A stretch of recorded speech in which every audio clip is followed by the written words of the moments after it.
ನಿನ್ನೆ ರಾಯ್ ಅವರನ್ನ ವಿಚಾರಣೆಗೆ ಒಳಪಡಿಸಿದ್ದಂತ ಐಟಿ ಟೀಮ್ ಇವತ್ತು ವಾಪಸ್ ಆಗಿದೆ ಅನ್ನೋದು ಗೊತ್ತಾಗ್ತಾ ಇದೆ. ಯಾಕಂದ್ರೆ ಕೇರಳದ ಐಟಿ ಟೀಮ್ ಬಂದಿದ್ದು ಇದೀಗ ಕೇರಳಕ್ಕೆ ವಾಪಸ್ ಆಗಿದ್ದಾರೆ ತೆರಿಗೆ ಇಲಾಖೆಯ ಅಧಿಕಾರಿಗಳು.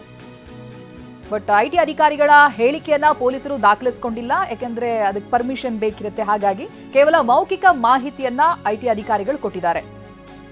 ಮಾಹಿತಿಯನ್ನ ಕೊಟ್ಟ ನಂತರದಲ್ಲಿ ಪೊಲೀಸರಿಗೆ ಅವರು ಕೇರಳಕ್ಕೆ ಪ್ರಯಾಣ ಬೆಳೆಸಿದ್ದಾರೆ.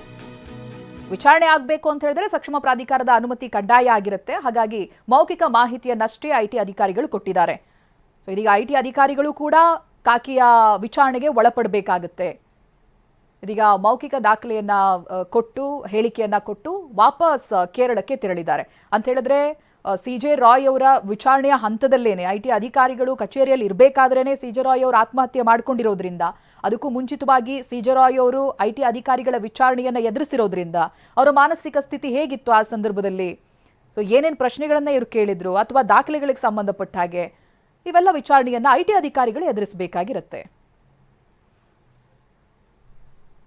ಸಿಜೆ ರಾಯ್ ಆತ್ಮಹತ್ಯೆ ಪ್ರಕರಣಕ್ಕೆ ಸಂಬಂಧಪಟ್ಟ ಹಾಗೆ ಕೆಜಿಎಫ್ ಬಾಬು ಪ್ರತಿಕ್ರಿಯೆಯನ್ನ ಕೊಟ್ಟಿದ್ದಾರೆ. ಸಿಜೆ ರಾಯ್ ಆಗಿರಬಹುದು ಅಥವಾ ವಿಜಿ ಸಿದ್ಧಾರ್ಥ ಹೆಗ್ಡೆ ಅವರು ಕರ್ನಾಟಕದ ಆಸ್ತಿಯಾಗಿದ್ರು ಅಂತ ಹೇಳಿದ್ದಾರೆ. ಬನ್ನಿ ಏನ್ ಮಾತನಾಡಿದ್ದಾರೆ ನೋಡೋಣ.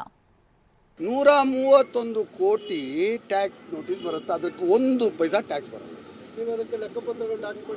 ಎಲ್ಲ ಇರತ್ತೆ. ಪ್ರಾಪರ್ಟಿ, ನಾನು ಒಂದು ಪ್ರಾಪರ್ಟಿ ನಿಮಗೆ ಜೈನ್ ಡೆವಲಪ್ಮೆಂಟ್ ಕೊಟ್ಟಿದ್ದೀನಿ, ಅದು ಬಿಲ್ಡಿಂಗ್ ಕಟ್ಟಿದ ಮೇಲೆ ಆ ಪ್ರಾಪರ್ಟಿಗೆ ಟ್ಯಾಕ್ಸ್ ಬರುತ್ತೆ. ಬಿಲ್ಡಿಂಗ್ ಮಾರಿಲ್ಲ ಅಂದ್ರೆ ಟ್ಯಾಕ್ಸ್ ಬರುತ್ತೆ. ಈ ಥರ ಸಿಸ್ಟಮ್ಗಳು ಮಾಡಿಕೊಂಡು ಭಾಳ ತೊಂದರೆಗಳು ಕೊಡ್ತಾ ಇದ್ದಾರೆ. ನಾನು ವಿನಂತಿ ಮಾಡಿ ಕೇಳ್ಕೊಳ್ಳೋದೇನೆಂದರೆ, ಈ ರಾಯ್ಗೆ ನಮ್ಮ ಸಿದ್ಧಾರ್ಥ ಅವರು ನಮ್ಮ ಕರ್ನಾಟಕಕ್ಕೆ ಒಂದು ಅಸಟ್ಟು ಅಂಥ ವ್ಯಕ್ತಿ.